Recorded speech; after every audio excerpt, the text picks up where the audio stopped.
या देवी सर्वभूतेषु विद्यारूपेण संस्थिता नमस्तस्यै नमस्तस्यै नमस्तस्यै नमो नमः। सिद्धम संस्थान द्वारा आयोजित ब्राह्मी लिपि अध्ययन विषयक इस कार्यशाला में उपस्थित आप सभी महान भावों का हम स्वागत करते हैं, अभिनंदन करते हैं। और विशेष रूप से हम स्वागत करते हैं और प्रणाम करते हैं डॉक्टर अनिर्बान दास जी को, जो कि माननीय निदेशक राष्ट्रीय पांडुलिपि मिशन न्यू दिल्ली। सर, आपने हमारे प्रतिभागियों को जो आशीर्वाद प्रदान किया और जो है प्रोत्साहित किया हम लोगों को, इसके लिए सर आपका बहुत बहुत आभार।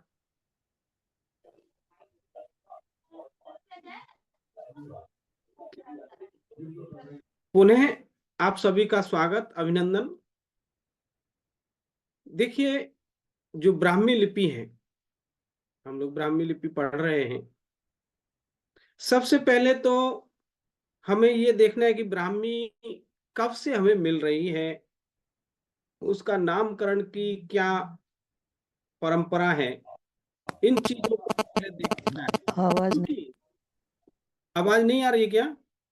हाँ, और लोग अपना माइक बंद रखें, क्योंकि आ रही है सर। ब्राह्मी लिपि आ को रही। भारत की समस्त लिपियों की जननी जो है कहा गया है, क्योंकि ये प्राचीनतम लिपि है।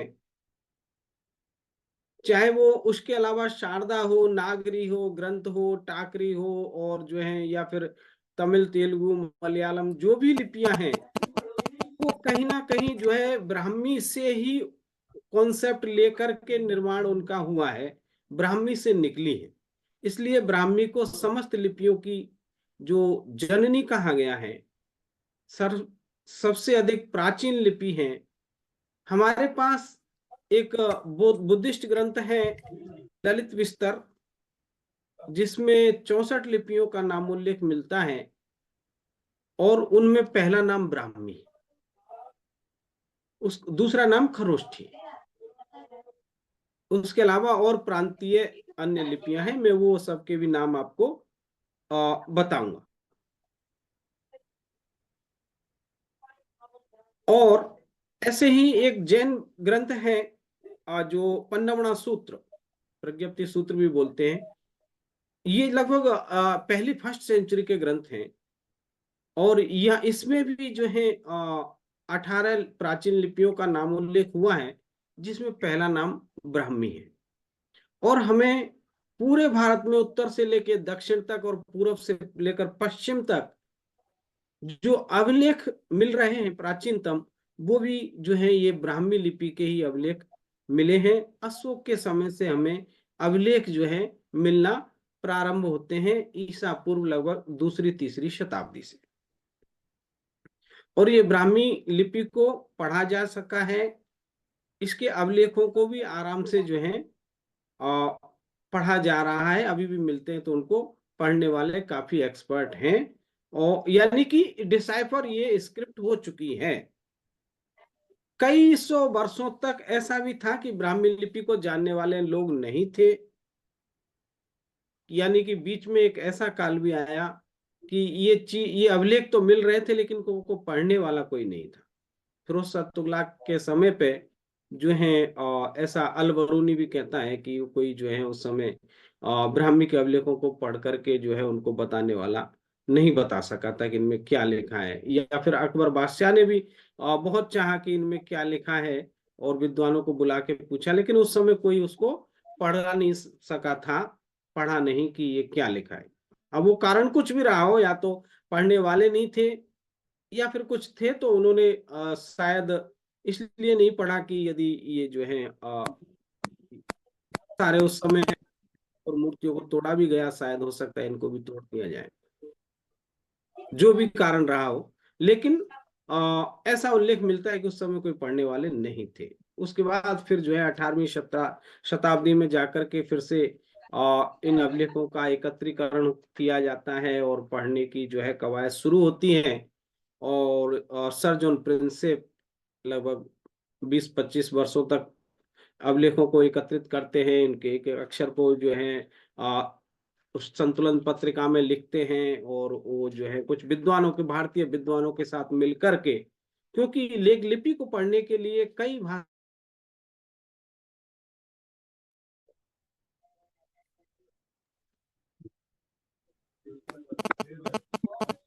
वो जो है विद्वानों के सहयोग से उन्होंने सर्वप्रथम पढ़ा, और दा और न और अनुस्वार दानम को पहले वो पढ़ने में सफलता मिली, लगभग 10-15 साल वर्ष में। और उसके बाद जो है फिर धीरे धीरे सारे अभिलेखों को, जब वर्णमाला उसकी निकल करके आ गई तो अभिलेखों को पढ़ लिया गया। मेरी आवाज, हरिओम, मेरी आवाज ठीक से आ रही है ना? जी सर। जी सर, आ रही है, आ रही है। Yes sir. तो इस प्रकार से हमारे पास जो है ईसा पूर्व दूसरी शताब्दी तक के जो है एविडेंस मिल जाते हैं ब्राह्मी लिपि के। और बुद्ध के समय का ऐसा उल्लेख मिलता है कि भगवान बुद्ध जब अपने गुरुजी के यहाँ पढ़ने जाते हैं, तो वो जो है ललित विस्तर के 10वें अध्याय में भी ऐसा उल्लेख है कि वो जब गुरुजी के पास जाते हैं तो गुरुजी कहते हैं कि आज हमको आपको लिपियां पढ़ाएंगे। और भगवान बुद्ध उनसे कहते हैं कि इस जगत में अभी जो है 64 लिपियों का चलन है, उनके नाम भी बताते हैं, इनमें से आप मुझे कौन सी लिपि सिखाने वाले हैं। तो ऐसा प्रसंग है वहां, तो इससे पता चलता है कि 64 लिपियों का उस समय उल्लेख था। इस प्रकार से हम बुद्ध काल तक पहुंच सकते हैं, ईसा पूर्व 4वीं 5वीं 6ठी शताब्दी तक पहुंच सकते हैं ब्राह्मी लिपि को लेकर के।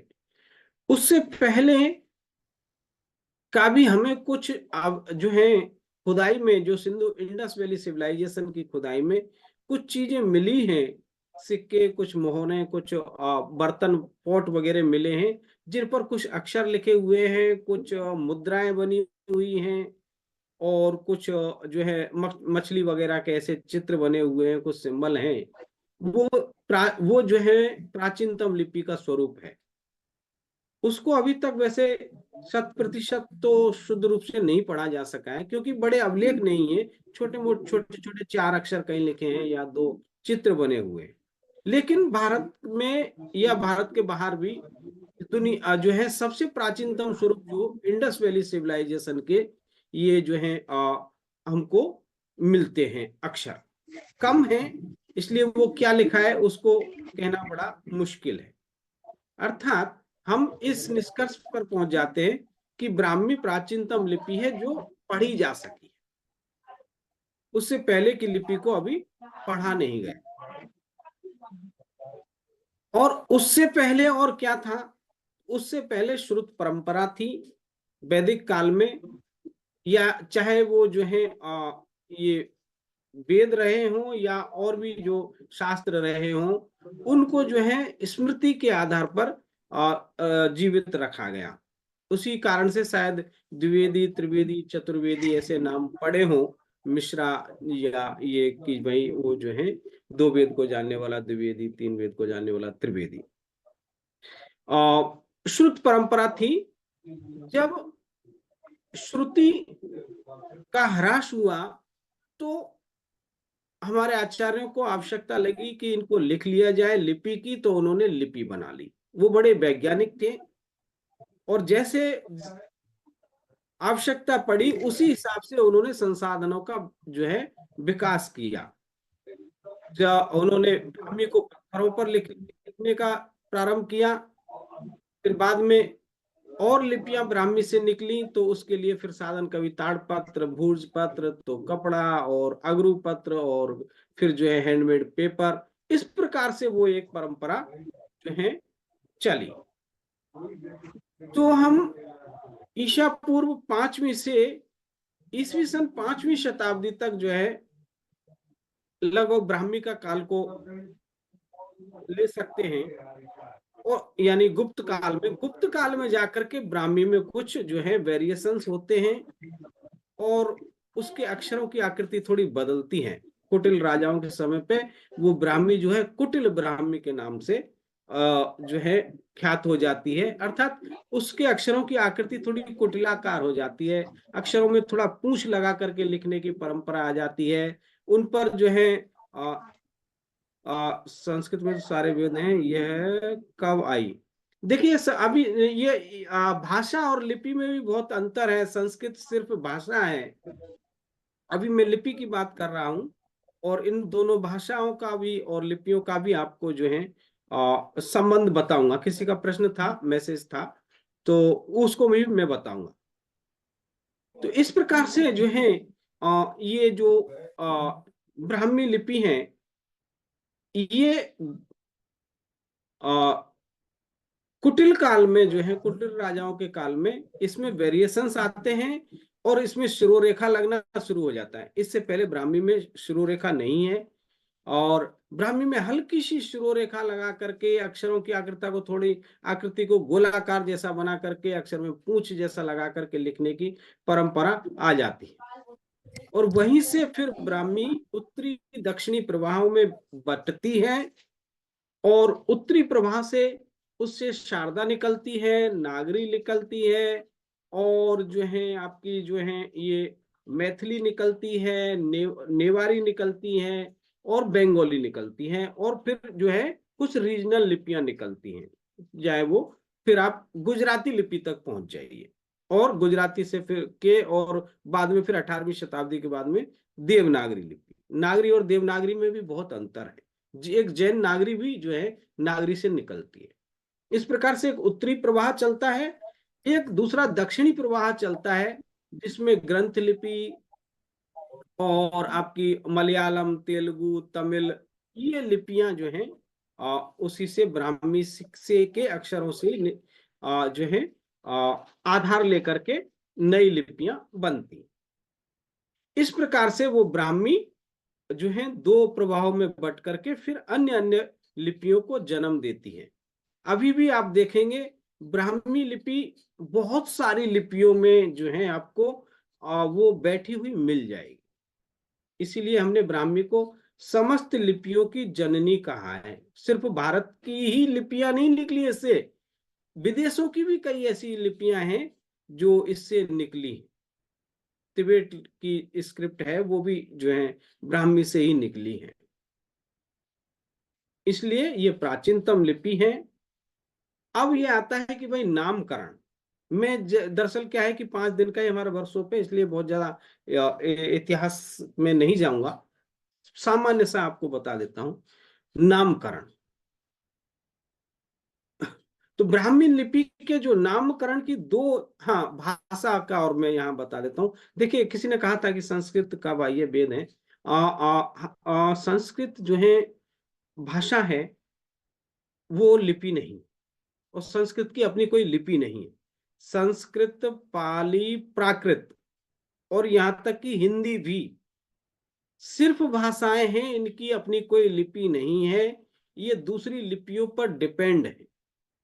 इन भाषाओं को आप चाहे आप उसमें ग्रंथ लिपि में लिखो, चाहे आप देवनागरी लिपि में लिखिए, चाहे आप गुजराती लिपि में लिखिए, किसी भी लिपि में आप लिख सकते हैं।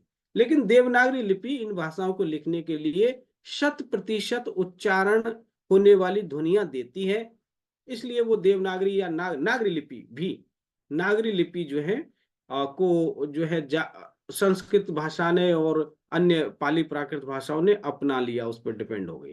वो उनकी वाहक है, उन लिपियों को जीवित रखने का काम ये जो है, उन भाषाओं को जीवित रखने का काम ये लिपियां करती हैं, और विशेष रूप से नागरी लिपि ने बहुत काम किया है।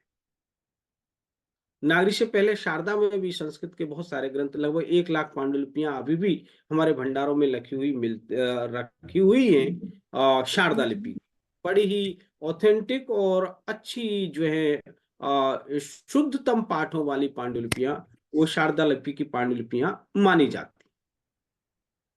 फिर लेकिन शारदा थोड़ी कठिन है, फिर जो है शारदा कोई में कुछ सरल बना करके और कुछ शारदा से अक्षर लेकर के कुछ और नए अक्षर बना करके नागरी लिपि बनती है, और फिर नागरी के साथ साथ नागरी से कुछ अक्षर लेकर के जो है जैन नागरी लिपि बनती है।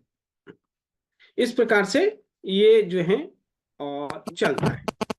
तो ये भाषाएं, हाँ, लेकिन कुछ भाषाएं ऐसी भी हैं जिनकी अपनी लिपियां हैं, जैसे कि गुजराती, गुजराती भाषा भी है, लिपि भी है। बंगाली भाषा भी है, लिपि भी है। उस उड़िया भाषा भी है, लिपि भी है। लेकिन ये जो है संस्कृत, प्राकृत, पाली जो है या हिंदी, सिर्फ हिंदी नाम की कोई लिपि नहीं है। कई बार लोग जो है भ्रमवश कह देते हैं कि वो जो है हिंदी भाषा का कोई ग्रंथ देखा और हम पूछें कि इसकी लिपि क्या है, तो वो कह देते हैं कि हिंदी लिपि में लिखा हुआ है, लेकिन हिंदी नाम की कोई लिपि नहीं है। शायद इसीलिए आपका वो प्रश्न जो है था। और हाँ, लेकिन हमारे जो वेदों में, वैदिक काल में भी कोई लिपि रही होगी, वेदों को भी लिखा गया होगा। लेकिन वो मिले नहीं है। कभी मिल जाएगा तो फिर एक नया जो है कोई खोज होगी कि वो उनको किस लिपि में लिखा गया। हो सकता है ब्राह्मी में लिखा हुआ अगर कोई मिल जाए वेद, तो हमको जो मिसिंग जो कुछ वर्ण है, कुछ अक्षर हैं ब्राह्मी के, वो मिल जाएंगे। ब्राह्मी में ऐसे बहुत सारे अक्षर हैं जो अशोक के अभिलेखों में प्रयोग नहीं हुए हैं और आज तक वो अक्षर मिले नहीं, क्योंकि पाली प्राकृत में जो है के व्याकरण में, संस्कृत के व्याकरण में प्रयुक्त होने वाले सारे वर्ण पाली प्राकृत की व्याकरण में नहीं है। वहां कुछ वर्णों का जो है कमी है। तो मैथिली भाषा और लिपि, जी बिल्कुल, मैथिली को तिरहुता भी कहते हैं। मैथिली भाषा भी है और जो है लिपि भी है, इसको जो है तिरहुता लिपि भी कहते हैं। तो इस प्रकार से जो है ये लिपियां और भाषाएं हैं। और हमारे पास जो है ये जो है, और क्या, हाँ, तिरहुता, जी जी जी, तिरहुता लिपि भी उसको कहा गया है। तो इस प्रकार से लिपियों और भाषाओं का एक परंपरा चलती है, और वो लिपियां उन भाषाओं को जीवित रखने का काम करती हैं। एक किसी का, मैं संस्कृत भाषा का क्योंकि लिपि नहीं है सर, संस्कृत भाषा का कोई लिपि, संस्कृत भाषा, संस्कृत सिर्फ भाषा है और वो ऐसी भाषा है उसको किसी भी लिपि में जो है लिख सकते हैं। स्क्रिप्ट और मैथिली इज मैथ, ठीक है। हम चर्चा करेंगे क्लास के अंत में, हम आप लोगों के साथ चर्चा भी करेंगे। अभी मैं इसको जारी करता हूँ। तो इस प्रकार से जो है ये लिपियों और भाषाओं का ये जो एक साथ में मिलकर के ये चलती हैं, वो भाषाओं को जीवित रखने का काम लिपि करती है। भाषा को एक स्थान से दूसरे स्थान तक ले जाने का काम लिपि करती है, या आप कह सकते हैं कि भाषा को जो है पंख लगा देती है लिपि। यदि लिपि नहीं होती तो लिपियों के अभाव में ऐसी जो है बहुत सारी भाषाएं जो है नष्ट भी हो गई, क्योंकि जब तक लिपि नहीं होगी तब तक उस भाषा के जो है शास्त्रों को फिर कैसे लिखा जाएगा। कोई तो कोई लिपि चाहिए। तो लिपियों ने ही इन भाषाओं को जीवित, बहुत सारी लिपियां भी नष्ट हो गई हैं। ललित विस्तर में जितनी लिपियों का उल्लेख मिलता है, उतनी जो है अभी वो लिपियां नहीं मिल रही हैं। मैं स्क्रीन शेयर करता हूं, और जो है यहाँ से हम, सर एक मिनट सर। जी जी, मिस प्रीति सिन्हा, प्लीज आप या तो अनम्यूट कर दीजिए या फिर आपको रिमूव करना पड़ेगा। यहाँ पे जितने भी प्रतिभागी हैं उनको डिस्टर्ब हो रहा है आपके बार बार अनम्यूट होने से। या तो म्यूट कर लीजिए या फिर आपको रिमूव करना पड़ेगा प्लीज। हाँ कृपया, क्योंकि हम इसको रिकॉर्ड भी कर रहे हैं, तो आप लोग जहाँ जहाँ से एक्स्ट्रा कुछ आवाज आ रही है माइक बंद कर लें। मैं इस स्क्रीन शेयर करता हूं, और कुछ चीजों को हम जरा स्क्रीन शेयर करके देख लेते हैं।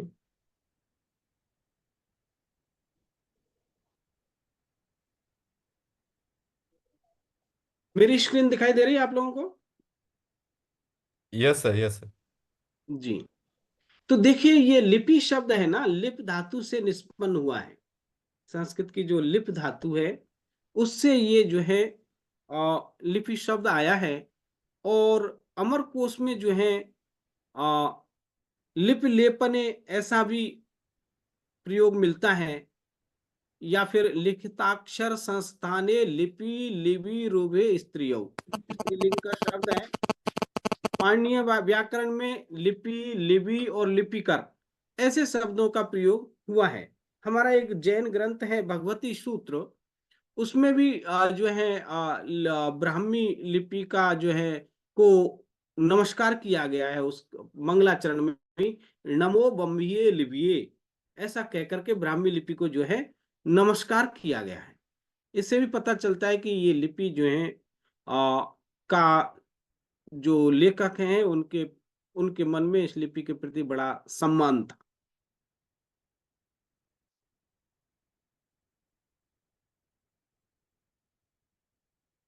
तो लिपि शब्द जो है प्राकृत में बनता है, और भाषा और लिपि आप जान गए हैं कि जो है भाषा का उद्गम मुख है, तो लिपि का उद्गम जो है आपका हाथ है। वो जो है ये भाषा को दृश्य रूप या स्थायित्व प्रदान करने का काम लिपि करती है। अब ये लिपि भी कई रूपों में हमारे पास आती है। ये जो है चित्र लिपि के रूप में भी हमें देखने को मिलती है, फिर भाव लिपि और फिर ध्वन्यात्मक जो है लिपि के रूप में ये विकसित होती है। क्योंकि चित्र लिपि जैसे जो है अमरकोश में जो कहा गया कि लिप लेप पने, तो वो लिप धातु लिखने के अर्थ में नहीं, लीपने के अर्थ में। लीपना चौकना, चौका लगाना, पोता लगाना। आप पहले जो कच्चे घर होते थे तो माताएं बहनें जो है घर में चौका, आंगन में चौका लगाती थी, लिपती थी, और उस लीपने से ही कुछ घर में आकृति जैसी बन जाती थी उस चौका में। या फिर जो है कभी किसी के यहाँ कोई शादी विवाह होता था तो कुछ बेल बूटा घर के दरवाजे पर कुछ ऐसा बना दिया, और उन चीजों से जो है देखने वाला वो चीज पढ़ लेता था कि यहाँ कोई प्रसंग है। या फिर डोली ले जाते हुए कहार का चित्र बना दिया, या फिर दूल्हे जो है घोड़ी पर बैठा हुआ ऐसा चित्र बना दिया, उसे देख करके कि हाँ इस घर में लड़के की शादी है या लड़की की शादी है। यहाँ तक भी जो है लोगों को सिर्फ वो चित्र को देख के पता चल जाता था, वहां वेलकम या शुभ विवाह लिखने की आवश्यकता नहीं होती थी। तो ये जो है एक प्राचीन स्वरूप था लिपि का, चित्र लिपि। और वो जो है आप देखेंगे चाइना की लिपि जो है चित्रात्मक लिपि है। खरोष्टी लिपि भी लगभग चित्रात्मक जैसी ही लिपि है। चित्र उसमें भी अक्षरों की आकृति जो है चित्रात्मक है। फिर भाव लिपि। भाव लिपि में जो है भाव को व्यक्त करने वाले जो है कुछ चित्र बनाए जाते हैं, और फिर ध्वनि लिपि आती है। और ये एक जो है इंडस वैली सिविलाइजेशन की जो मैंने चर्चा की थी, उसमें जो हमें कुछ जो ये मोहरें वगैरह मिली हैं, जैसे ये एक शील मिली है, इस पर ऊपर में कुछ ये जो है जो अक्षर है ये लिखे हुए हैं। एक उल्टा तीर, वैसे ब्राह्मी में ये या होता है, ऐसी स्टैंडिंग लाइन है, ब्राह्मी लिपि में ऐसा र होता है, और ये सीधा तीर, ऐसे कुछ जो है ये कुछ अक्षर है। और नीचे में और भी कहीं कहीं से कुछ अक्षर मिले हैं, तो उन सब की आकृतियां यहाँ नीचे में बना करके जो है रखी। और ये इस लास्ट वाले को आप म कह सकते हैं। तो ये तो प्राचीनतम स्वरूप हो गया, ये सीले। और उसके बाद यहाँ पर जो है ये अशोक कालीन जो है ब्राह्मी है। अशोक के समय में जो लिखे हुए हमको कुछ अभिलेख मिले हैं, वहां पे अब ये इस प्रकार से अक्षरात्मक स्वरूप में ब्राह्मी आ जाती।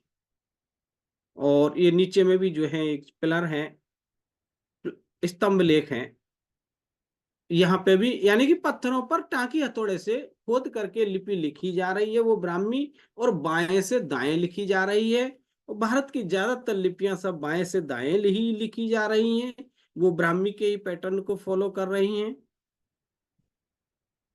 और खरोष्टी लिपि जो है दाएं से बाएं, राइट टू लेफ्ट लिखी हुई मिलती है। को जो है अशोक ने अवले और इसमें लिखवाया। कुछ जो है लिपि के और भी स्वरूप मिले हैं, जैसे ये एक लिपि है, ये किलाक्षर लिपि है, यानी अक्षरों की आकृति कील के जैसी, इसलिए किलाक्षर लिपि ऐसा नाम दिया। और ये चित्रात्मक लिपि है। प्राचीन मिस्र के जो हीरोग्राफिक लिपि के संकेत हैं, यहाँ पे अपनी बात कहने के लिए इस प्रकार से कुछ चित्र बनाए गए हैं। जैसे आप लोगों ने, यदि किसी ने स्काउट एंड गाइड की ट्रेनिंग की हो, तो वहां पे जो है वो कुछ संकेतों के माध्यम से अपनी बात कहने का जो है सिखाया जाता है। तो उसी प्रकार से यहाँ भी जो है कुछ चित्र जैसे बने हुए हैं, और वो जो है वो उस जो है अपनी बात कहने के लिए वहां को इंगित करते हैं। जैसे अनाज का क्रमिक, ये जो अनाज का क्रमिक विकास इन चित्रों से बताया गया। उसी प्रकार से जो है प्राचीन चीनी लिपि के सूर्य के चित्र का क्रमिक विकास, ये सूर्य, जैसे ये ऐसा एक चित्र बना दिया, अब इसको देख करके सूर्य पढ़ना है, और वो उसका क्रमिक विकास इस तरह से, इतनी आकृतियां सूर्य के लिए आपको मिलेंगी। और भी एक लिपि मिलती है पेरू से, इसको सूत्र लिपि कहते हैं, रज्जु लिपि, यानी कि धागे की तरह ऊपर से नीचे की ओर अक्षर लिखे हुए। दरअसल ब्राह्मी लिपि में भी संयुक्त अक्षरों को ऊपर से नीचे लिखने की परंपरा है, लेकिन यहाँ सारे अक्षरों को ही जो है ऐसे ऊपर से नीचे की ओर लिखा हुआ है। ये कुछ लेख है, तो इसको सूत्र लिपि कहेंगे, अथवा रज्जु लिपि, रस्सी के जैसा है इसलिए। उसके अलावा और भी कुछ लिपि के जो है, एक यहाँ आप देखिए वो जो म जैसा और एक चित्र जैसा है, ये भी इंडस वैली सिविलाइजेशन का जो है सील है, और पशुपति शील इसको कहा गया है। यहाँ पर भी जो है कुछ ऊपर में अक्षर बने हुए हैं। एक देखिए आप, यहाँ मछली जैसा बना हुआ है, ये मछली जैसा है, और ये म जैसा है, इस प्रकार के ऊपर में कुछ अक्षर है। ये सबसे प्राचीनतम जो है लिपि के जो है स्वरूप हैं। एक ये आप देख सकते हैं, यहाँ पर एक जो है ये गिलगामेश सील है, कि वो जो है ये राजा है, और वो शक्तिशाली इतने हैं कि उन्होंने 2 शेरों को जो है, टाइगर्स को गले से ऐसे पकड़ा हुआ है, और ऊपर में ये अक्षर लिखे हुए। तो ये शौर्य का प्रतीक है। ये हमारे पास प्राचीनतम स्वरूप जो है लिपियों के मिले हैं। जैसे भाव लिपि का हमने कहा कि या भाई एक आंख का चित्र बना दिया, उससे आंसू टपकते हुए दिखा दिया, और समझ लिया कि व्यक्ति दुखी है। फिर लिखने की जरूरत नहीं है कि वो किसी कारण से दुखी है। जैसे अभी आजकल आप मोबाइल में कई बार वो जो है इमोजी जैसे चिन्ह ये आ गए हैं, आप पूछते हैं कि कैसे हैं वो, अगर खुश है तो जो है स्माइल वाला एक इमोजी भेज देगा, दुख सैड है तो जो है सैड वाला इमोजी भेज देगा। ये भावलिपि के ही जो है प्रकार उनको कह सकते हैं। और उसी प्रकार से जो है ये गोला जो है सूर्य का भी प्रतीक है, ताप का भी प्रतीक है, प्रकाश का भी प्रतीक है, तारा का भी प्रतीक जो है ये होगा। इतने चीजों को वो इंगित करेगा। यहाँ पे भी हमने कुछ सूर्य के लिए, यानी कि ऐसे ऐसे कुछ अक्षर लिपियों के मिले हैं। हृदय के लिए, मेन चीजों को थोड़ा जल्दी से आपको, मछली, यहाँ ये जैसे चित्र बना दिया चलने के लिए, ये ब्राह्मी लिपि है। ब्राह्मी लिपि बड़ी सरल है। टांकी हथौड़े से पत्थरों पर जो है लिखी गई सबसे पहले अशोक के अभिलेख जब टांकी हथौड़े से लिखे हुए मिलते हैं, और इसमें ज्यादातर या तो एक स्टैंडिंग लाइन होगी, या कोई स्लीपिंग लाइन होगी, या 2 लाइनों को जोड़ करके अक्षर बनाया होगा, या वो खड़ी पाई पड़ी पाई आप कह सकते हैं। उनसे नीचे में कुछ खरोष्टी लिपि के अक्षरों भी जो है यहाँ आकृतियां यहाँ रखी हैं। और ये एक जो है ब्राह्मी लिपि का एक अभिलेख है। मयंक पाठक जी आप कुछ लिख रहे हैं शायद, ये जो है आप देख सकते हैं आ, ब्राह्मी लिपि पत्थर पर खोद करके लिखी हुई है। ये पिलर पिलर पे है, स्तंभ लेख है। तो आप ये जो है ये सब ब्राह्मी स्क्रिप्ट है, और नीचे में ये जो है खरोष्टी लिपि है। अब ब्राह्मी के नामकरण का भी मैं यहाँ बता देता हूँ। ब्राह्मी के नामकरण की 2 परंपराएं विशेष रूप से है। एक वैदिक परंपरा है, वो कहती है कि ब्राह्मी जो है जब जो है ब्रह्मा जी ने सृष्टि की रचना की तो उन्होंने एक लिपि का भी निर्माण किया, और इसलिए इस लिपि का नाम ब्राह्मी पड़ गया। कुछ लोग कहते हैं कि ब्राह्मण लोग पढ़ने लिखने का नाम काम करते थे, शायद इसलिए ब्राह्मी नाम पड़ गया। और एक जैन परंपरा कहती है कि नहीं साहब, जो है ये जो आदि तीर्थंकर भगवान ऋषभ देव की दो पुत्रियां थीं, और भगवान ऋषभ देव ने जब अशी मशी और कृषि का सिद्धांत जब दिया, तो मशी के सिद्धांत के तहत वो उन्होंने जो है अपनी बड़ी बेटी को ये लिपि सिखाई, और बड़ी बेटी का नाम ब्राह्मी था, इसीलिए इसका नाम ब्राह्मी पड़ गया। तो ऐसी जैन परंपरा, ये भी एक शोध का विषय है। अच्छा रिसर्च इस नामकरण पे किया जा सकता है कि सही में ये नाम कहाँ से आया होगा या कैसे पड़ा। और अभी तो ये भी एक डाउट का ही विषय है कि ये जो लिपि हमको अभी अशोक के अभिलेखों में दिखाई दे रही है, सही में यही ब्राह्मी है या ब्राह्मी कुछ अलग थी। क्योंकि अशोक के अभिलेखों में कहीं भी जो है ब्राह्मी नाम शब्द का उल्लेख नहीं हुआ है, वो तो धम्म लिपि बोलते हैं। वो कहते हैं इयम धम्म लिपि देवानाम पियेन पिय दंसिना राया लेखा पिता, धम्म लेख उनको कहा है। लेकिन जो पुरातत्व वेत्ता जो विद्वान है, उन्होंने कहा है कि यही जो है ब्राह्मी है। ये धम्मपद का जो है बौद्धों का धम्मपद ग्रंथ है, जो खरोष्टी लिपि में जो है लिखा हुआ, इस पे भूर्ज पत्र पर मिला है। ये भी काफी प्राचीन जो है पांडुलिपि है। ये जो है गिलगिट की मैन्युस्क्रिप्ट है, गिलगिट की मैन्युस्क्रिप्ट सबसे प्राचीन मानी जाती है, गिलगिट से मिला है। यहाँ खरोष्टी लिपि आप देख सकते हैं। अब हमने दोनों को यहाँ एक साथ इसीलिए रखा है कि आप ब्राह्मी और खरोष्टी के जो है अक्षरों की आकृति को देख लें। ये खरोष्टी दाएं से बाएं लिखी जाती है, ब्राह्मी बाएं से दाएं लिखी जाती है। और सही में तो अभी जो है खरोष्टी को 100% ठीक से अभी तक जो है पढ़ा नहीं गया है। लोग दावा करते हैं कि पढ़ लिया है, लेकिन 100% अभी जो है उसमें, क्योंकि इसकी अक्षरों की आकृति चित्रात्मक है, एक ही अक्षर कई ध्वनियों का जो है बोध कराता है। ओके, आगे बढ़ते हैं।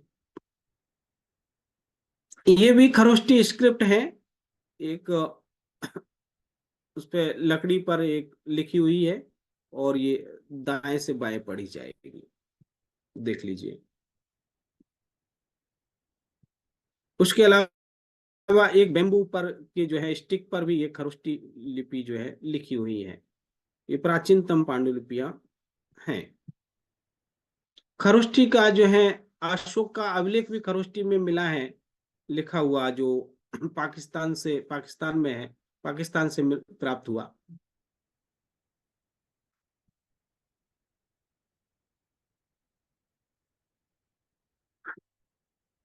खरोष्टी और ब्राह्मी। और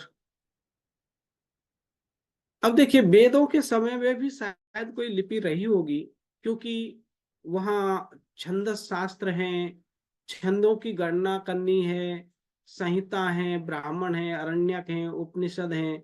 इनमें इनके जो है इनको हो सकता है किसी लिपि में उस समय लिखा गया होगा, क्योंकि वहाँ मात्राओं का गिनती करनी है, छंदों को बैठाना है, तो फिर कोई लिपि चाहिए।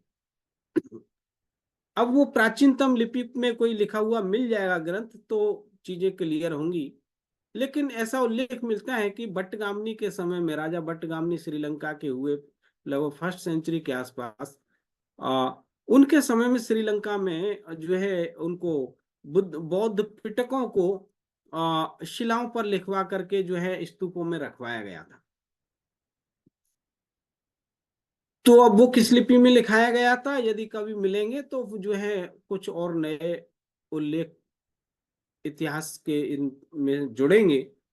रामायण वाल्मीकि जो रामायण है, वहां पे भी कुछ जो है, जैसे कि वो राम नामांकित चेदम पश्य देवांगुलीयकम, भगवान हनुमान जी जब जो है सीता जी की खोज करने के लिए जाते हैं, और सीता जी को वो जो है भगवान राम के द्वारा दी हुई जो ये मुद्रिका दिखाते हैं, और उस पे राम नाम लिखा हुआ का ऐसा प्रसंग मिलता है।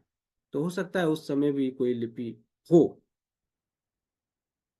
और व्याकरणाचार्य जो पाणिनि जी हैं, उन्होंने, उनका सूत्र है अदर्शनम लोपः। तो कुछ होगा तभी तो उसका लोप होगा, उसका आदर्शन होगा, कोई अक्षर होगा, नहीं दिखाई देगा तब लोप होगा। तो यानी कि उस समय भी कोई लिपि रही होगी।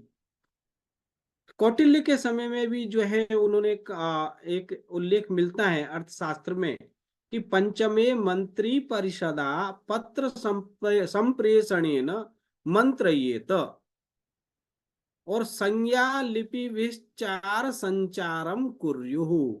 संज्ञाओं के द्वारा, लिपियों के द्वारा, यानी कि कूटाक्षर, कूट लिपियों के द्वारा, कोड वर्ड्स जिनको डिकोड करके जो है पता चले, कोडिंग का उल्लेख हो रहा है।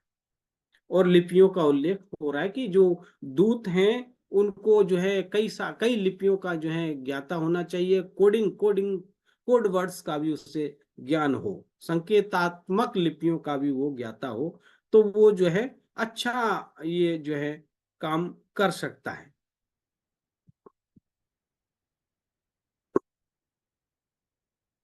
तो गुप्तचरों को जो है संज्ञा और लिपि के साथ, यानी कि उनका प्रशिक्षण दे करके उनसे गुप्तचरी के लिए भेजना चाहिए, उनसे गुप्तचरी करानी चाहिए, ऐसा उल्लेख है।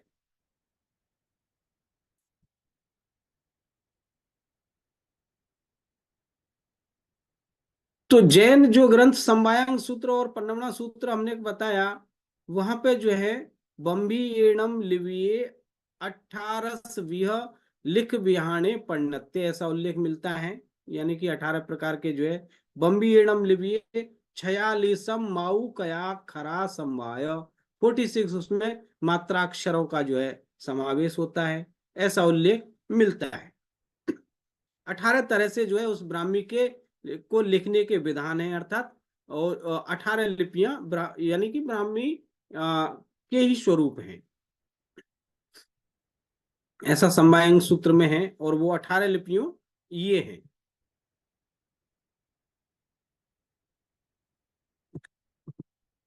जिसमें बम्बी, जवनानी, दोसापुरिया, खरोठी, खरोठी मतलब खरोष्टी, भोगबैया, पहाड़ैया, पहाड़ी, और अक्षर पिट्टिया, तेवणैया, गिराहिया, अंक लिपि, गणित लिपि, गंधर्व लिपि, आसंद लिपि, माहेश्वरी लिपि, दामितनी तथा पुलिंदी लिपि, इतने उल्लेख मिलते हैं। उसी प्रकार से जो ललित विस्तर है उसमें 64 लिपियों का जो नाम उल्लेख मिला है, वो 64 लिपियां इस प्रकार है, जहाँ ब्राह्मी, खरोष्टी, पुष्कर सारी, अंगलिपि, भंगलिपि, मगध लिपि, मंगाल लिपि, मनुष्य लिपि, अंगुलीय लिपि, शाकरी लिपि, दक्षिणी लिपि, कनारी लिपि किन्नौर साइड की शायद ये लिपि होगी, उग्र लिपि, यानी कि उसमें उग्रता पूर्वक लिखा जा सकता है, संख्या लिपि गणितों के लिए, वैदिक गणित जिसको बोलते हैं, शायद उसके अनुलोम लिपि, दरद लिपि, खास्य लिपि, हूण लिपि,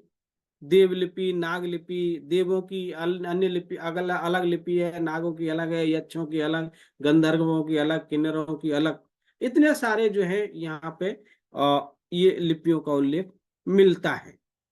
सागर लिपि, वज्र लिपि, और शास्त्र वार्ता लिपि, उच्छेपावर्त लिपि, विक्षेपावर्त लिपि, पाद लिखित लिपि।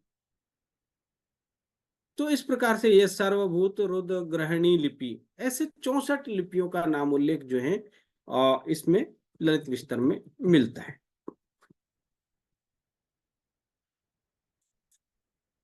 विशेषावश्यक सूत्र में भी 18 लिपियों का नाम उल्लेख हुआ है, जिसमें हंस लिपि, मूव लिपि, हंस लिपि, और जो है एक शंख लिपि भी, मैंने जो है जबलपुर एक बार गया था, जबलपुर के पहाड़ियों में वो जो है शंख लिपि की भी देखने को मिली, यानी अक्षरों की आकृति शंख के जैसी है, कि अक्षर बड़े बड़े उस पर्वत पहाड़ी पर बनाए हुए और शंख जैसा दिखाई देता है।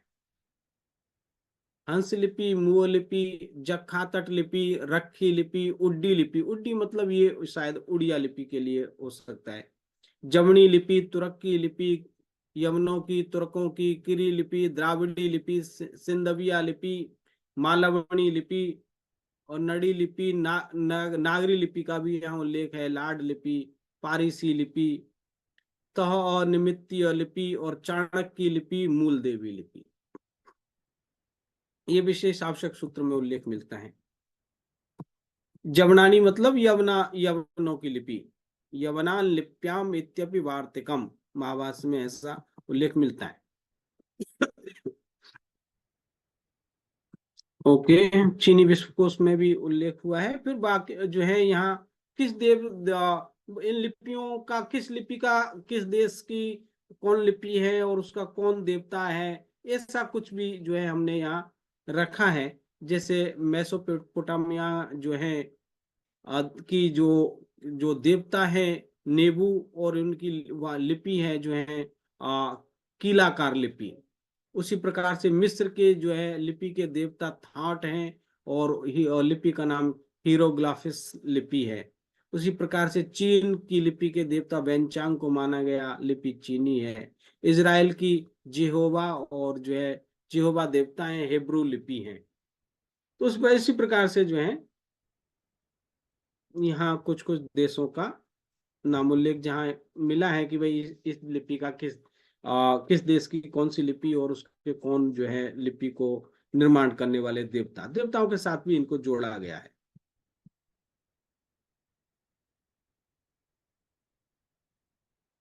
ओके,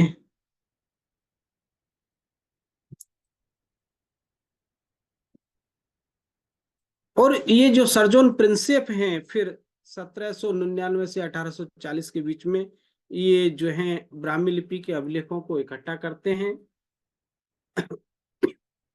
पुरातत्ववेत्ता, क्योंकि उस समय अंग्रेजों का शासन था, अंग्रेजों विद्वान हैं, और इन्होंने फिर इन अभिलेखों को पढ़ा, डिसाइफर किया।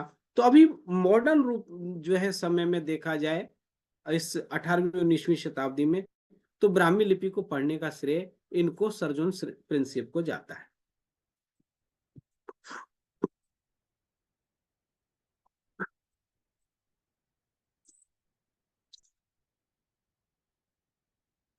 ओके, तो ये मैंने एक छोटा सा आप लोगों को इसका तो जो है उद्भव और विकास के विषय में चर्चा की। अभी हम लिपि को पढ़ेंगे। यदि आप लोगों का कोई प्रश्न है तो आप प्रश्न पूछ सकते हैं, और यदि नहीं है तो हम फिर जो है लिपि पढ़ना शुरू करेंगे।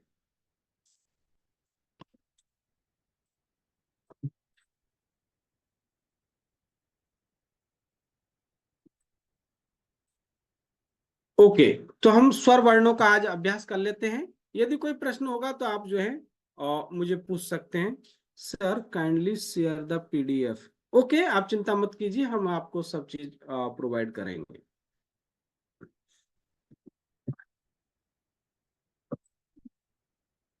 तो मेरा बोर्ड दिखाई दे रहा है आप लोगों को? यस सर, दिख रहा है। एक मिनट बस।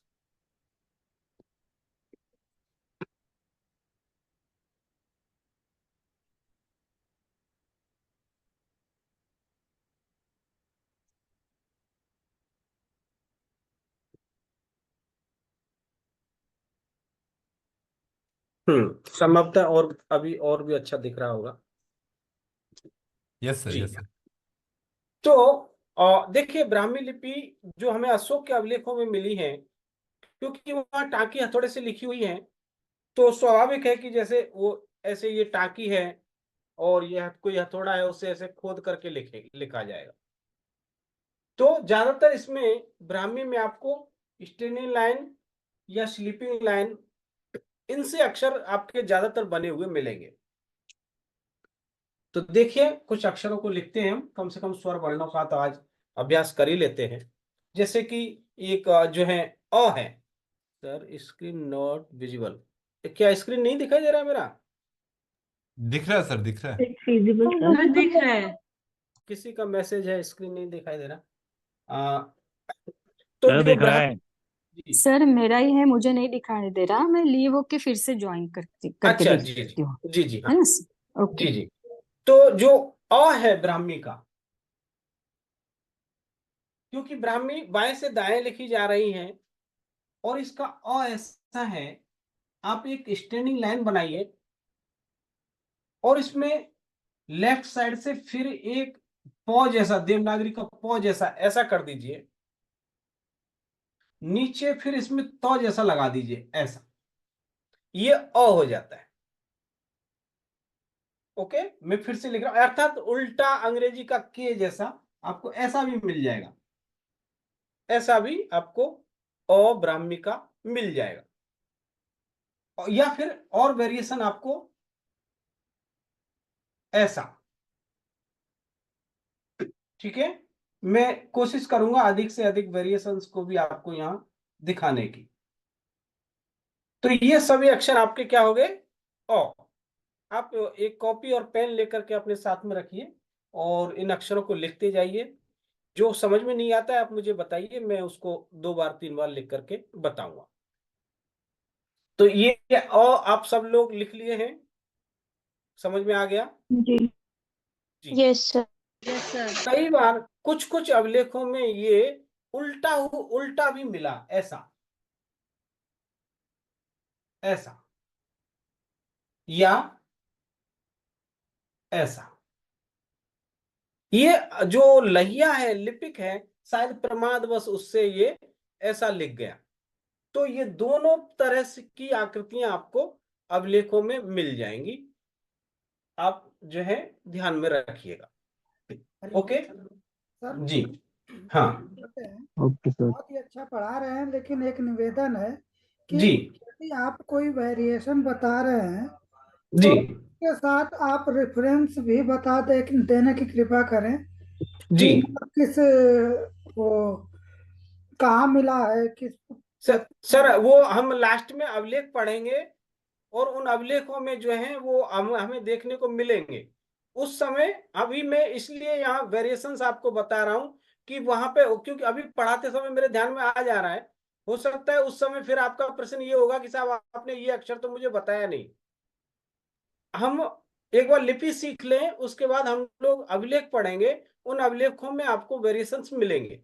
जी ठीक सर। है सर जी सर, जी धन्यवाद सर। जी, धन्यवाद। तो इतने वेरिएशंस और भी बहुत सारे आप कहेंगे और भी मिलेंगे, जितने जो मैं बता सकता हूं उतना कोशिश करूंगा। अब इसमें अ को आ बनाना है, आ की मात्रा लगानी है, तो देखिए अ बनाइए, ये अ हुआ, और इसमें आ की मात्रा आपको यहां ऊपर में लेफ्ट टू राइट ऐसे एक स्लीपिंग लाइन लगानी होगी। ओके, ये हो गया आपका आ, अर्थात आ की मात्रा ये एक स्लीपिंग लाइन।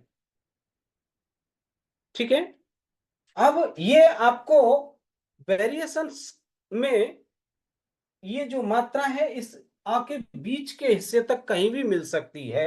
आपको ये बड़ा आ ऐसा भी मिल सकता है। ओके सर, जो अभी प्रश्न कर रहे थे, ये आकृति भी आपको मिल जाएगी बड़े आ के लिए, अर्थात जो अक्षर है उसका आधा हिस्सा, ये बीच का हिस्सा से ऊपर में कहीं भी मात्रा वो लगा देते हैं, क्योंकि एक ही लिपिक तो सारे अभिलेखों को लिखने वाला है नहीं। बहुत सारे लिपिकों ने, हाँ, कई सौ वर्षों तक, हजार वर्षों तक लिखा गया है। स्वाभाविक है, लिखने वाले लहिया चेंज हुए हैं, प्रांत के ये जो है प्रभाव भी रहता है कई बार। तो वो जो है कुछ अक्षरों की आकृतियां भी बदलती हैं, मात्राएं लगाने का जो सिस्टम है वो भी, उसमें भी कुछ परिवर्तन हमें देखने को मिले हैं अभिलेखों में। तो आपको ये बड़ा आ ऐसे भी मिल जाएगा। ओके, यहां भी आपको आ की मात्रा मिलेगी, अर्थात आधे हिस्से तक कहीं भी मिल जाएगी, लेकिन यहां नहीं होगी ऐसा। ये अ बनाया और नीचे में यहां पे आ की मात्रा नहीं होगी। ठीक है, बीच आधे हिस्से से ऊपर में कहीं भी हो सकती है। जैसे आपको ये एक ब्राह्मी का जैसे ये प्लस जैसा क होता है, तो इसमें यहां भी आ की मात्रा मिल सकती है, ये भी का हो गया, और क, और ये यहां राइट साइड में होगी, राइट साइड में ही, लेफ्ट साइड में नहीं होगी, तब भी ये का है। ओके, यह भी का है और यह भी का है। जी सर, स्पष्ट है जी, सर। अर्थात ये ध्यान रखना है कि हमको वो अक्षर के आधे हिस्से में ऊपर में कहीं भी हमको मात्रा लगी हुई आकी मिल सकती है।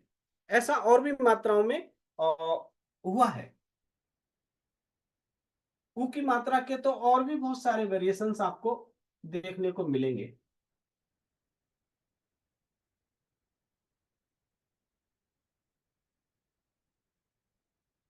उसके बाद तो आपका अ हो गया, फिर से लिख रहा हूं,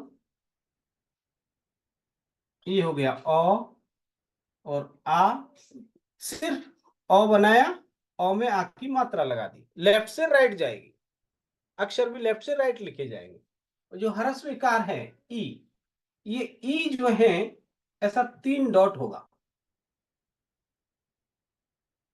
ऐसा, ओके, 1 डॉट ऊपर 2 नीचे।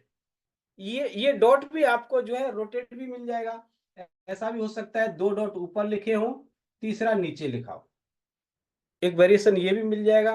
या फिर लेफ्ट में 1 डॉट लगा है और राइट साइड में यहां 2 डॉट लगे हैं, ऐसा भी मिलेगा। या फिर लेफ्ट में 2 डॉट हैं, राइट में 1 डॉट है, इतने सारे, यानी कि 3 बिंदियां मिल जाए उसको आप जो है ई पढ़ लीजिएगा।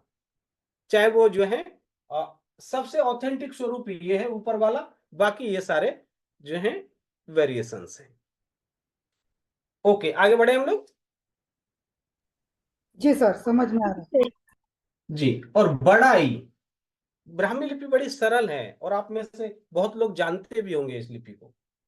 और ये तो मैं जो है बड़ा ही मतलब अभी तो सौभाग्यशाली समझता हूँ कि लिपियों को जानने वाले बहुत लोग हो गए हैं और लिपियों के प्रति श्रद्धा रखने वाले और इनको सीखने के प्रति जो है श्रद्धा रखने वाले लोग अभी बहुत हैं। हमारे विद्यार्थी भी बहुत इसको जो है सीरियसली लेते हैं। बाकी अच्छा लगता है कि जब 150-200 रजिस्ट्रेशन होते हैं और 80 लगभग 89 लोग जुड़ते हैं इन ईसा पूर्व 2री, 3री और 5वीं शताब्दी की लिपियों को सीखने के लिए, तो ये अच्छा लगता है क्योंकि ये सर हमारी स्वर प्राचीन, कितने, स्वर कितने हैं सर? सारे अभी सब लिख के बताऊंगा सर। ये हमारी प्राचीन परंपराएं हैं और इन परंपराओं को जीवित रखने के लिए हम लोगों को ही आगे आना होगा। मैं सारे स्वर लिख रहा हूं आपको, सब हैं, सिर्फ 2 नहीं है। ओके, तो बड़ा ई में जो है आप सिर्फ जो 3 डॉट है उसको 4 डॉट कर दीजिए, 1 डॉट, 2 डॉट, 3, 4, ये बड़ा ई हो गया। ओके, आगे बढ़ते हैं।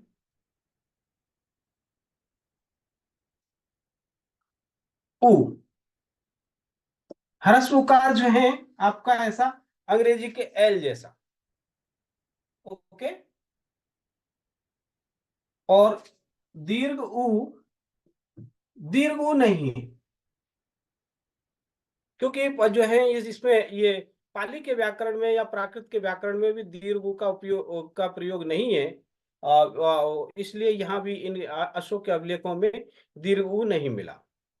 ओके,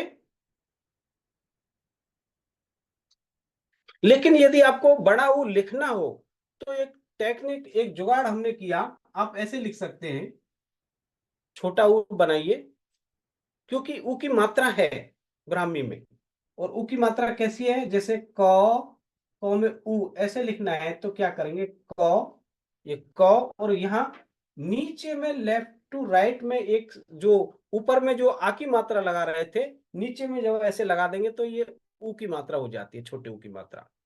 तो हमारे पास, क्योंकि देवनागरी में भी जो छोटा ऊ है इसको बड़ा ऊ बनाने के लिए हमें सिर्फ ऊ की मात्रा ही लगानी होती है, तो हम क्यों ना इस ऊ की मात्रा को यहां लगा दें, छोटे ऊ में ऐसे लगा देंगे तो आपको बड़ा ऊ बन जाएगा काम चलाने के लिए। ओके, ओके,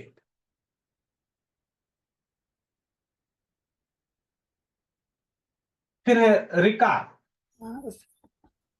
सर एक क्वेश्चन था जी, कि जैसे कि हम ह्रस्व ऊ लिख रहे हैं, जी, लेकिन मात्रा लगाते समय तो दीर्घ में आपने बता दिया, दीर्घ जी, उकार कैसे लिखेंगे सर हम, स्वतंत्र रूप से दीर्घ, लिखना हो तो?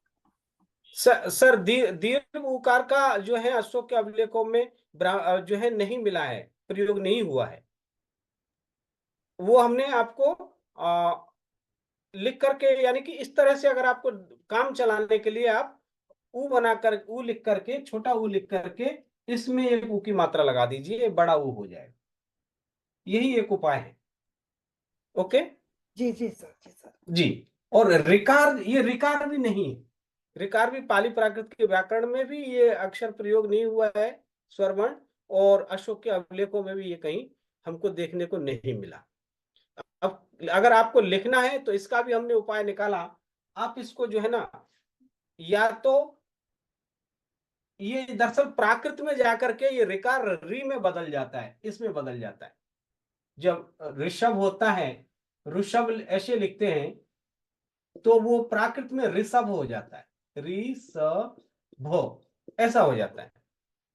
तो आप रिकार को री में बदल दीजिए, आपका काम चल जाएगा। अर्थात र बनाइए ऐसा रस्सी जैसा, और इसमें ऊपर में एक ई की मात्रा लगा दीजिए। ऐसे आप लिख सकते हैं। ओके, तो ये रिकार भी नहीं है, लुकार भी नहीं है। जो ये लु है, ये भी अशोक के अभिलेखों में कहीं प्रयोग नहीं हुआ है। फिर भी आपको लिखना है तो इसको लिरी में आपको बदलना पड़ेगा, ली री ऐसा बदलना पड़ेगा। और फिर आपके पास ल है ब्राह्मी में, ये ल हुआ, इसमें ऊपर ई की मात्रा ली, और ये र में भी ई की मात्रा ली री, ऐसा आप लिख सकते हैं। यदि आपको लिखने की आवश्यकता पड़े तो आप ऐसे बना सकते हैं। या फिर ल बनाइए, ये ल, इसके नीचे र लगाइए, ल, और ऊपर में ई की मात्रा, ये भी लरी। ओके, चलिए आगे बढ़ते हैं। ये में और क्लियर होंगी बातें जब हम व्यंजन पढ़ लेंगे और कुछ शब्द बनाएंगे, तब और स्पष्ट हो जाएगा। फिर है ए, और ए जो है त्रिभुजाकार है, ऐसा सरल है ए। ओके, फिर से बना देता हूं, त्रिभुजाकार ए। वेरिएशन क्या क्या हो सकते हैं? ये ऐसा भी हो सकता है, ये जो है ऐसा भी हो सकता है, और ये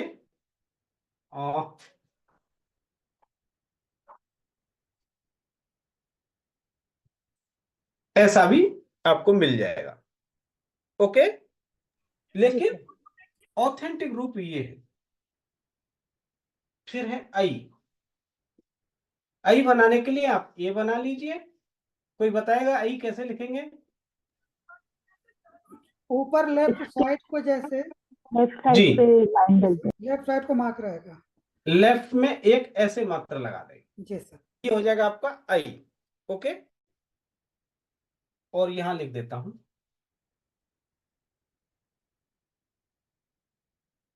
आप ए बनाएं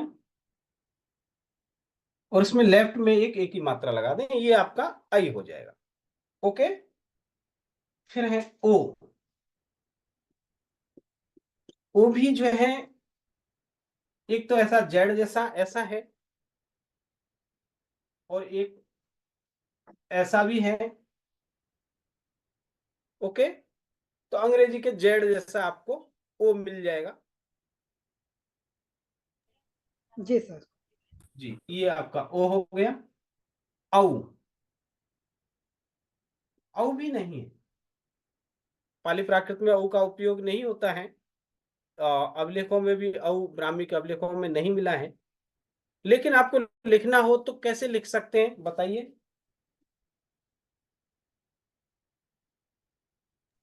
और ऊ। जी, नहीं तो आपके पास ओ है, ओ में एक, अगर देखिए नागरी लिपि में आप जब लिख रहे हैं, एक देवनागरी की लिपि मात्रा में, डलती तो ओ में एक आ की मात्रा, एक ए की मात्रा, ऐसे ओ बना रहे ना, दिखाई दे रहा है ना ये? जी सर, जी सर। जी जी सर। जी, तो आप इसी पैटर्न को फॉलो कर सकते हैं। आप जो है ये ओ बनाइए, और बीच में राइट साइड को जाएगा मात्रा, बीच में राइट राइट साइड में साइड को मात्रा जाएगी। ऐसे। जी सर, छोटा रहेगा, इतना बड़ा नहीं। जी ठीक है, छोटा कर देंगे, लेकिन राइट साइड में क्यों जाएगी?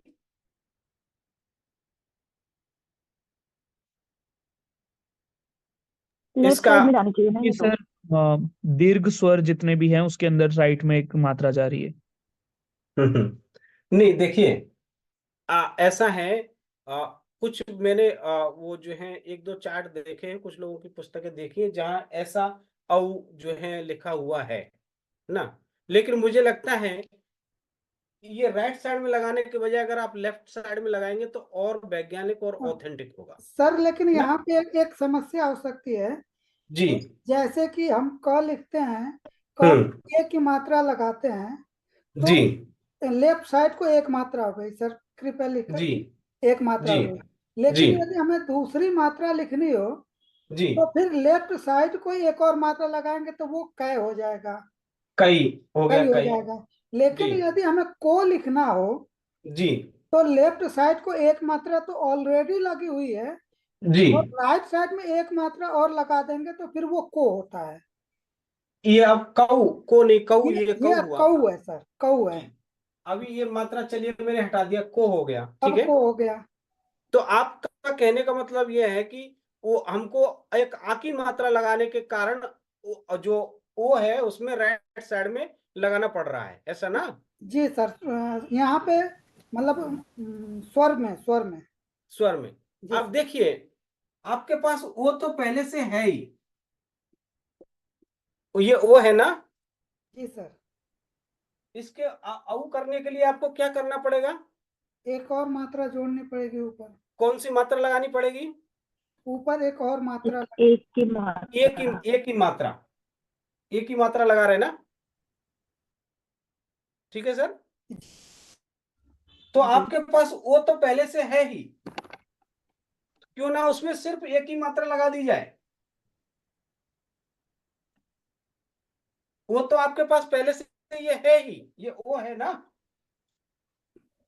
सिर्फ एक ही मात्रा लगा दीजिए, लेफ्ट साइड में लगाइए, क्या प्रॉब्लम है?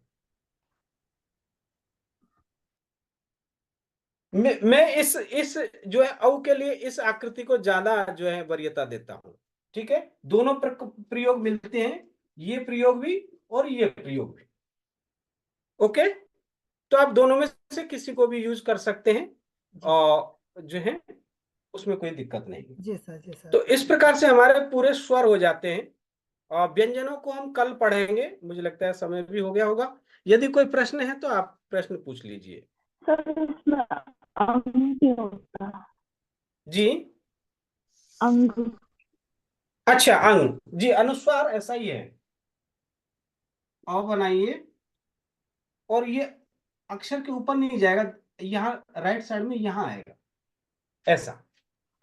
और तुरंत जो है लगभग 10वीं शताब्दी के आसपास की नागरी लिपि के अ में भी हमको जो है कहीं एक दो अभिलेखों में ये अ बना करके अनुस्वार यहाँ लिखा हुआ मिला। बाद में फिर ये परंपरा नागरी लिपि में उस अक्षर के ये अ और इसके ऊपर आ गई। ये दिख नहीं रहा। सर, जी जी मैंने अभी ग्रुप में एक फोटो भेजा है वो चैट बॉक्स में। जी जी। उसमें एक बार देखिए तो, क्योंकि ये भी नागार्जुन कोंडा में प्राप्त हुई थी। ये ब्राह्मी लिपि है या कोई और लिपि? क्योंकि कई शब्द जो हैं, कई अक्षर जो हैं ब्राह्मी लिपि, कई नहीं मतलब ज्यादातर अक्षर ब्राह्मी लिपि से मेल खाते हैं, बट इसके जो इसमें स्वर के जो प्रयोग किए गए हैं वो कर्म में किए गए हैं। तो वो कैसे और कब हुआ था? ये नागार्जुन कोंडा में मिला था सर। आपने हमारे सिद्धम के ग्रुप में भेजा है? नहीं नहीं सर, ये इसी में चैट बॉक्स में है सर। अच्छा, एक मिनट देख लेता हूँ।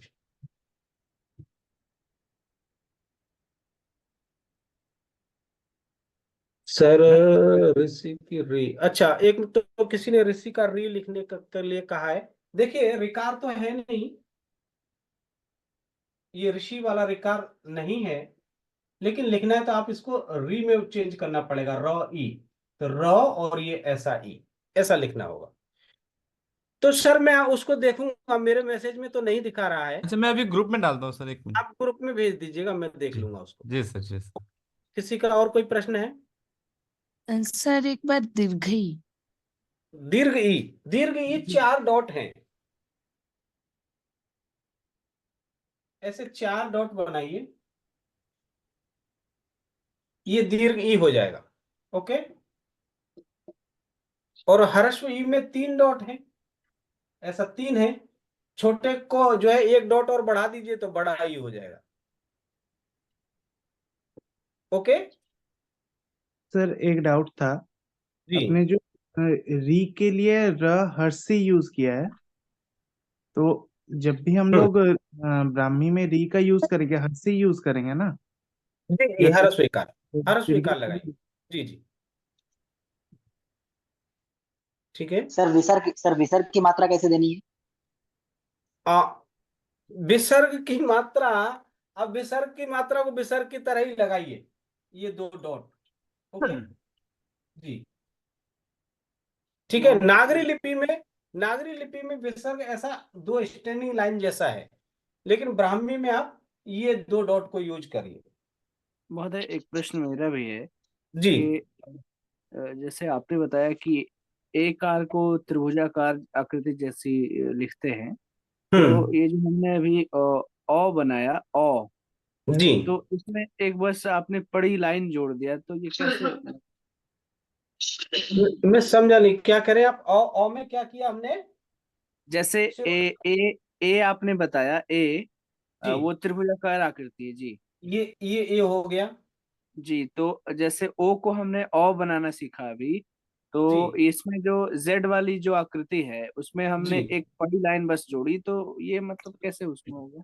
देखिए, ये तो पहले से ओ, इतना तो आपके पास अक्षर ही है, ये जी जी आकृति इतना इतना इतना तो इतना उच्चारण आपको दे रही है। जी ये जो महोदय। जेड जैसी आकृति है ना, ओ का उच्चारण तो दे ही रही है।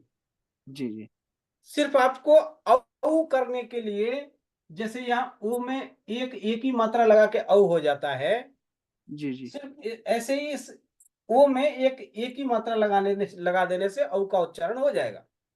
तो ये महोदय बड़ी लाइन को हम एक आर जैसा कुछ मान रहे हैं? हाँ हाँ, जी एक ही धन्यवाद। मात्रा और बढ़ा दी। जी ओके धन्यवाद। जी। जी महोदय। ओके, फिर हम लोग कल मिलते हैं। बहुत बहुत धन्यवाद। थैंक जी यू महोदय, सर, थैंक यू सो बहुत मच। बहुत धन्यवाद। आप लोग जो ना थैंक यू आज सर, ये जो thank you thank you sir. स्वर धन्यवाद। वर्णों को आप लोग लिख करके थैंक यू मुझे सर, व्हाट्सएप थैंक यू पे सो मच भेजिएगा। Sir, thank you. प्लीज आप listen, sir is instructions, giving instruction. आप स्वर वर्णों को, आज का होमवर्क ये है कि इन स्वर वर्णों को लिख करके आप अपने नाम के साथ अपना नाम देवनागरी में लिख दीजिएगा या इंग्लिश में, मुझे इसमें व्हाट्सएप में भेज देंगे तो मैं चेक कर लूंगा। ग्रुप में भेजना है? ग्रुप में। ओके जी, thank you sir. Okay, sir thank you सभी का खूब खूब धन्यवाद। एक और सर बात करना था। धन्यवाद महोदय, शुभ शुभ रात्रि। रात्रि महोदया। जी जी, शुभ रात्रि। सर हेलो, जी जी, बोलिए। हम बोल रहे हैं आपने स्वर का तो मतलब जो क्या बोलते हैं उसको, लेटर जो अल्फाबेट है स्वर का वो तो आपने दिखाया, जी उसका जो मात्रा रूप है वो क्या कल दिखाइएगा? हाँ, कल व्यंजन बताएंगे, उसके बाद मात्राएं पढ़ेंगे, फिर संयुक्त अक्षर पढ़ेंगे, फिर कुछ शब्द बनाएंगे। अच्छा स्टेप बाय जाएंगे। Okay okay, thank you. Sir thank आपने यू। होमवर्क क्या बोल रहे हैं, एक बार दोबारा सिर्फ बता ये जो देंगे? स्वर वर्णों को लिख करके आप हमारे ग्रुप में भेजिएगा। अभी आज जितने स्वर वर्णों का हमने लिख करके अभ्यास किया है, इन्हीं वर्णों को आप लिख के भेजिएगा।